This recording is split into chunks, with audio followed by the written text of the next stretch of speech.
Para o jogo de domingo, Crespo não conta com Bombadilla e Luciano, ambos suspensos. Outra informação: o São Paulo negocia para renovar com Rodriguinho e sonha com venda acima de 157 milhões. Clube quer ampliar contrato até 2029 e vê jogador em prateleira acima dos recém-negociados. E o São Paulo vai jogar amanhã com o Botafogo. O jogo é às 5h30 da tarde, com transmissão da TV Globo. E olha, o ataque tá um pepino danado pro Hernan Crespo, viu? Porque os atacantes quase todos estão machucados. O Luciano, que podia jogar, não vai poder jogar porque tá suspenso. E aí a esperança do ataque tricolor ficou para quem? Para quem acabou de chegar, Emiliano Rigoni. Os próximos dias serão muito importantes para o ano do São Paulo. O time viaja para Quito na quarta-feira, para o jogo de ida das quartas de final da Libertadores. Mas calma, não adianta pensar na LDU se amanhã e pelo Brasileirão, Hernan Crespo precisa descobrir uma forma de derrotar o Carrasco da temporada passada. O Glorioso vai disputar as semifinais da Conmebol Libertadores. O técnico tá cheio de problemas. Ele não pode contar com 2 titulares absolutos do esquema. Bobadilla e Luciano estão suspensos. O camisa 10, vice-artilheiro do time, agrava a crise de opções num setor que já não tem Caleri, Rian Francisco nem André Silva, todos lesionados. Com tantos problemas para escalar o ataque, é bem provável que Rigoni ganhe a vaga ao lado de Ferreira contra o Botafogo. E mesmo com poucos dias de clube, ele vai a campo com a confiança do treinador. A relação que eu tenho com ele é muito boa. Eu tenho uma conversa aberta e de confiança. Eu tô contente e espero render 100% pro clube e para quem confiou em mim. Foi justamente por causa de Crespo que Rigoni chegou ao São Paulo pela primeira vez em 2021. Deixou uma ótima impressão de cara, era o nome do time. Só naquele ano, o argentino fez 38 partidas, marcou 11 gols e deu 6 assistências. O melhor momento da minha carreira foi quando passei por aqui. No São Paulo, jogando ou não, eu já tô feliz só de estar no clube. Esse jogo de quem joga, quem não joga, o pessoal tá querendo saber se o Rigoni vai estrear ou não. Mas eu tô de olho ali na nossa tarde, ó, São Paulo falando sobre um novo Lucas e acredita em retorno definitivo aos gramados. Mas já? Como é que tá a recuperação do Lucas, né? Essa questão que tá ao longo de toda a temporada aí preocupando o torcedor são paulino, Éder? Já ainda não é para agora, mas a informação aqui que a gente apurou ontem lá no CT, inclusive, é que o São Paulo está muito confiante de que essa vai ser a última vez que essa lesão vai atrapalhar o Lucas.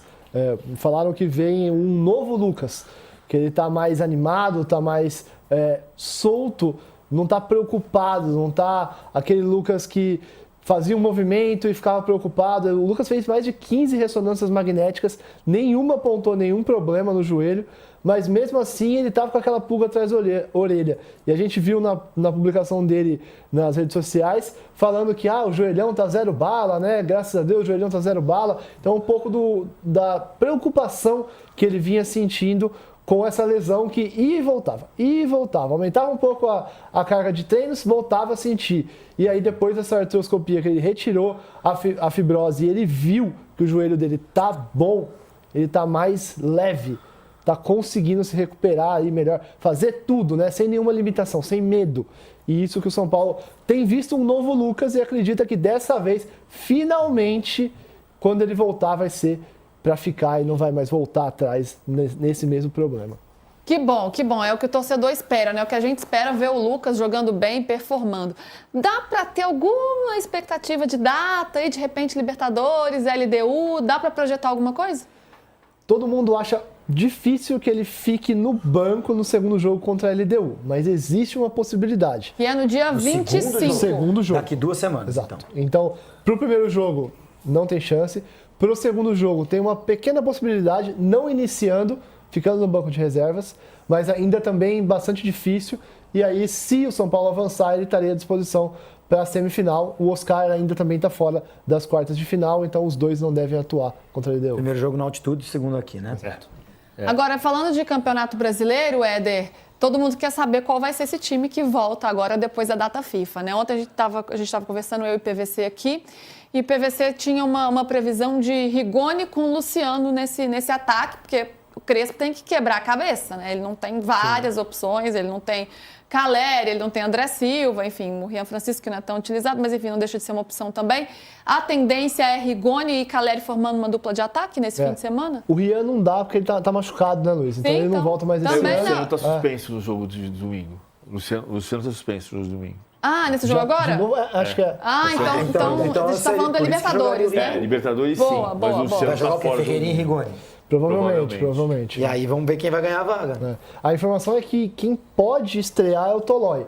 O Tolói estava jogando, mas ficou um tempo parado, ele não jogou tanto na última temporada, mas vinha ali treinando com a Atalanta e tem treinado bem lá no São Paulo e tem a possibilidade do Tolói já jogar. O Rigoni é outro que o Crespo tem muita confiança no Rigoni, pode ser que ele já chegue até sendo titular. A gente vai ter que esperar, mas é bem verdade, o Crespo não tem muitas opções, né?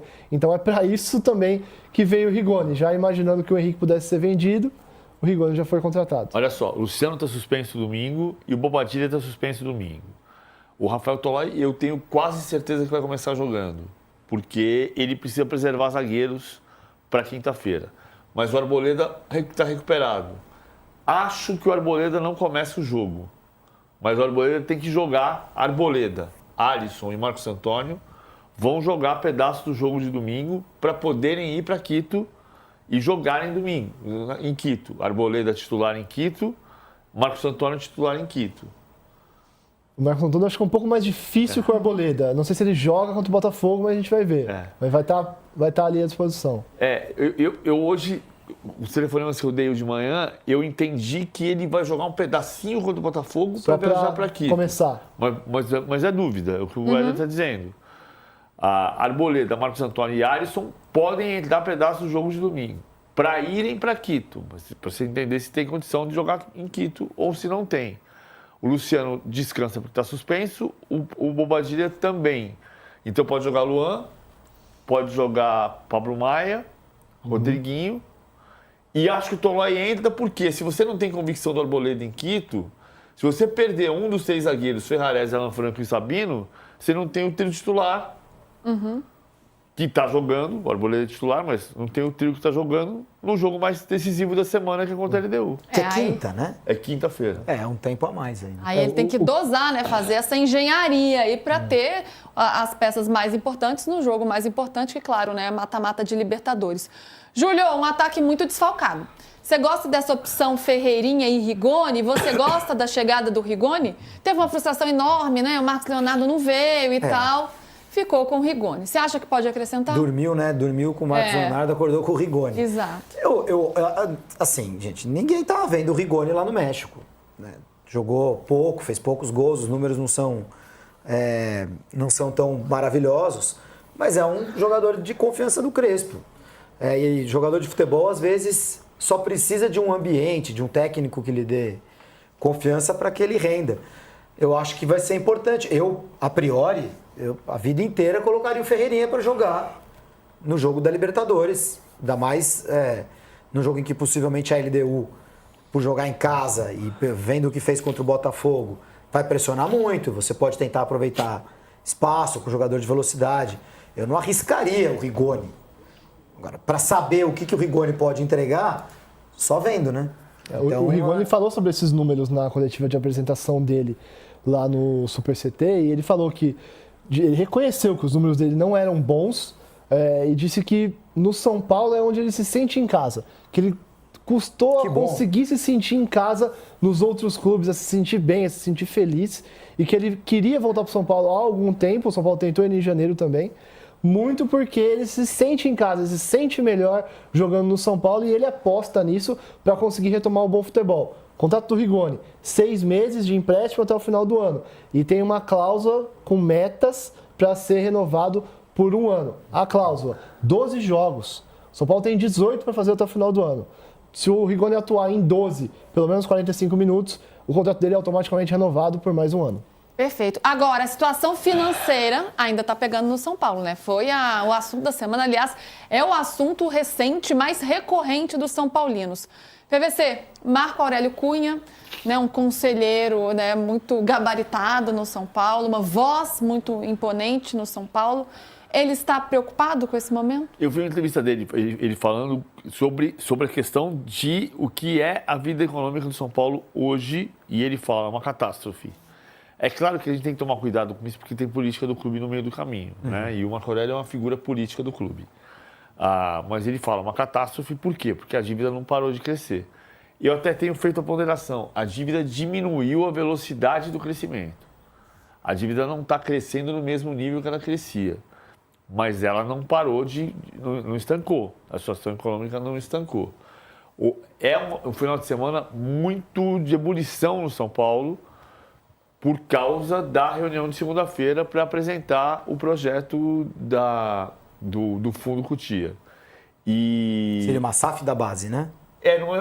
É um fundo para você criar uma gestão, um programa operacional, como diz o Júlio Casares, e colocar ali entre 250 milhões e 300 milhões de reais por 15 anos e os acionistas do fundo vão ter 30% do que der de lucratividade das vendas dos jogadores do Sub-15, 17 e 20. Esse valor ele pode ser revisto a cada 5 anos. Exatamente. Né? Janelas de 5 em 5 anos para rever esse valor. Você pode entrar e comprar de volta os 30%. Eu não gosto dessa estratégia do São Paulo.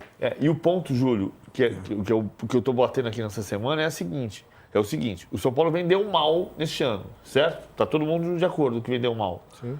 Mas vendeu 257 milhões de reais em um ano da base. Então, para que você vai ceder 30%? É claro, porque por que querem comprar ou serem sócios da base? Sim. Pô, até eu quero, pô. Você bota pouco dinheiro e tira um lucro gigantesco.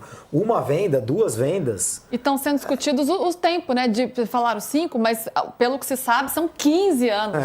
Se é para privatizar, privatiza o clube. A cada 5 anos você pode rediscutir esses 30%. É isso. Tá essa política tá bem efervescente e vai ser ainda mais a segunda, né, Éder? É isso aí, é daqui para pior, né, Luiz? Falei com algumas pessoas que falaram que assim, a eleição não começou ainda, mas está tudo se movendo muito. A gente já falou aqui várias vezes sobre a questão de Morumbi contra Barra Funda e acho que quem consegue ler um pouco das entrelinhas do Morumbi e da Barra Funda, do São Paulo em si, entende algumas coisas. O Casares deu uma entrevista recente em que ele fala, então a gente não tem como dizer se é com letra maiúscula ou com letra minúscula, mas quem conhece um pouco do São Paulo entende a letra maiúscula, quando o Casares fala que o futebol precisa se pagar, quando ele justifica a venda do Henrique Carmo. E é o futebol com letra maiúscula, porque é o departamento de futebol que precisa se pagar. Então é mais uma indireta, é essa guerra que continua e vai continuar e vai aumentar, porque o orçamento que foi feito para ser cumprido pelo futebol, quem é do futebol fala que era impossível de cumprir, porque tinha que mandar metade do time embora, basicamente, enquanto o pessoal do Morumbi acha que tinha que ser cumprido de qualquer jeito, porque era aquele orçamento que ia fazer o São Paulo não ter déficit. Então você continua nessa quase que uma guerra entre Morumbi e Barra Funda. É complicado. E a gente vai acompanhar, né? Eleições presidenciais, quando tiver, a gente vai acompanhando tudo isso. Só, né? Só final do ano que vem. Éder, O passou pelo Corinthians e o São Paulo enfrenta o Botafogo. O Botafogo, pneuzão arreado, não tem mais nada a fazer no campeonato, mas o São Paulo também cheio de desfalques e com todas as questões fora de campo. Tô certo, Arnaldo? Sim, vai ser um São Paulo bem diferente. Ontem a gente deu uma passada aí nas ausências. São várias ausências, 2 fundamentais por suspensão, Bobadilla e Luciano, e possivelmente algumas novidades, né? Você tem ali, o Massinho falou da possibilidade de estreia do Andreas, o São Paulo tem 3 possibilidades de estreia. A provável formação inicial teria o Rafael Tolói, seria o primeiro jogo dele pelo São Paulo depois da volta. E o Mailton e o Rigoni devem ficar no banco. O problema do São Paulo, sobretudo, contra o Botafogo, cada semana um setor mais problemático. Contra o Botafogo é do meio para frente. Porque o Bobadilla está suspenso, o Marcos Antônio está voltando de lesão, não vai começar. E na parte ofensiva, já sem o André Silva, ainda não tem o Luciano. Então, a grande dúvida é quem vai jogar no ataque, né? Se o Crespo vai dar uma chance para o Dineno começar, se ele vai jogar sem centroavante, vai jogar com o Rigoni de início, por exemplo. Então, essa que é uma dúvida grande para o time que está com um olho também, evidentemente, em Quito, né? Então, alguns jogadores que estão voltando de lesão, como o Arboleda e o Marcos Antônio, não iniciam o jogo e vão se preparar para na quinta-feira que vem, possivelmente estarem de volta no que seria mais próximo do time titular do São Paulo contra a LDU pela Libertadores. Tem um zum rolando aí de Ferreirinha no Besiktas. Não. Mas assim, eu sei, tudo bem, pode não ser nada, mas se tiver, o São Paulo vende, né? Eu acho que não agora, viu, Tironi? Só se for uma proposta muito boa. Porque agora você tem... qual tem sido o critério? Você vende quem não é titular do seu time, né? A preço de banana. Agora já acabou esse... Então, se você não tem... Você vendeu o Henrique do Carmo, vendeu o Ferreirão. Você está com todos os centroavantes machucados e o Ferreirinha está jogando como titular do ataque. Eu acho que, em condições normais, uma boa proposta pelo Ferreirinha seria aceita por qualquer clube. O problema é que agora não são condições normais, né? São Paulo não tem muito jogador de ataque, né? Então, eu acho que... isso aí, assim, sai no jornal turco, a janela turca ela fecha depois das outras europeias. Fecha hoje à noite. Se estourar, vai estourar hoje a notícia. Assim como a grega, né? Que também fecha depois. E depois só fica do Catar aberto, se não estou enganado. Então, teria que ser para hoje, né? México fecha hoje também. México também. México, exatamente. Boa, pessoal. Paulo Assis, cadê a foto do bolão? Não achei o vídeo de ontem. Putz, a gente não tem a foto, o Paulo Assis, lamentavelmente. E o Cristiano Felipe fala, o futebol está muito Nutella. Agora essa conversa fiada de pontos perdidos. Parece ser mais importante que os pontos ganhos, diz aqui o Cristiano Felipe. Com essa, a gente vai para as considerações finais. Considerações finais, Massa. Não é mais importante, só é bom a gente acentuar as diferenças. Por isso que a gente fala, o Flamengo é o super líder do Campeonato Brasileiro. Boa tarde, satisfações. Arnaldo Ribeiro, suas considerações finais. Olha, graças a Deus está voltando o Campeonato Brasileiro de Futebol. Imagina que coisa maravilhosa. Brasileirão de sábado a segunda, depois você tem Libertadores de terça a quinta. Ai, que respiro maravilhoso. E só tem jogo bom no Brasileirão nesse fim de semana. Coisa maravilhosa. Aliás, faltou uma coisa. Ô, YouTube, vamos acordar aí, robozinho. Tá difícil, hein? O negócio tá ruim. Vamos melhorar aí e tal, né? O quê? Obrigado. YouTube tá entregando pouco, tá devagar, né? Tá legislando em causa própria, Massa? Que isso? Não. O de vocês tá voando, o meu tá ruim. Fiz um esforço de reportagem aqui, mandei aí, ó. Eu achei. Aê, Vessa, boa, garoto. Mandou bolão. Espera aí, então vamos mostrar para finalizar. São Paulo negocia para renovar com Rodriguinho e sonha com venda acima de 157 milhões de reais. Clube quer ampliar contrato até 2029 e vê jogador em prateleira acima dos recém-negociados. O São Paulo acredita que sua próxima grande venda por valores expressivos será do meia Rodriguinho, hoje titular da equipe de Hernan Crespo. Informalmente, a diretoria sonha com valores que variam entre 25 e 30 milhões de euros, algo que na conversão atual se equivale entre 157 milhões e 189 milhões. O clube tem 90% do jogador e busca uma negociação em uma janela de transferências futura. Muito criticado pela venda precoce de jovens como Matheus Alves, Lucas Ferreira e Henrique Carmo, o departamento de futebol enxerga Rodriguinho numa prateleira acima dos demais, pelos anos de vivência que já tem no time principal, por suas características e também pelo seu amadurecimento. Promovido por Rogério Ceni em 2022, o garoto fez sua estreia aos 18 anos, marcando seu primeiro gol numa goleada por 4-1 sobre a Universidade Católica, no Morumbis, pela Copa Sul-Americana. Hoje, acumula 45 jogos, com 2 gols e 3 assistências. Os números no profissional ainda são baixos, mas há a expectativa nos bastidores de que aumentem conforme o camisa 15 vá ganhando sequência. Segundo a análise interna do clube, por exemplo, Rodriguinho hoje tem o chute de maior potência do elenco, algo ainda pouco explorado nos jogos. Aos 21 anos, ele tem contrato até o fim da temporada de 2026, mas as conversas com seu staff já foram iniciadas para que o vínculo seja renovado até o fim de 2029, mesmo período que o clube acaba de renovar com o atacante Ryan Francisco, que atualmente se recupera de cirurgia. O meia chegou a Cotia em 2015, com 11 anos. Sempre foi considerado como um meia clássico, com facilidade e precisão para passes longos. Passou por seleções de base desde a categoria sub-15. Reserva de Rafael e Young no São Paulo, o goleiro Leandro deve se despedir do clube ao término desta temporada, quando acaba o seu contrato com o clube paulista. Cria de Cotia, o jogador de 20 anos já tem a possibilidade de firmar um pré-contrato com qualquer outra equipe e, neste momento, não tem conversa de renovações com a diretoria tricolor. Ele hoje ocupa a vaga de terceiro goleiro, à frente apenas de João Pedro Pantiga, de 19 anos. Em agosto, durante a janela de transferências, Leandro recebeu proposta de empréstimo do Leixões, atualmente quinto colocado na segunda divisão de Portugal. A diretoria do São Paulo brecou a saída, já que não receberia uma recompensa financeira e ainda teria de bancar seus salários.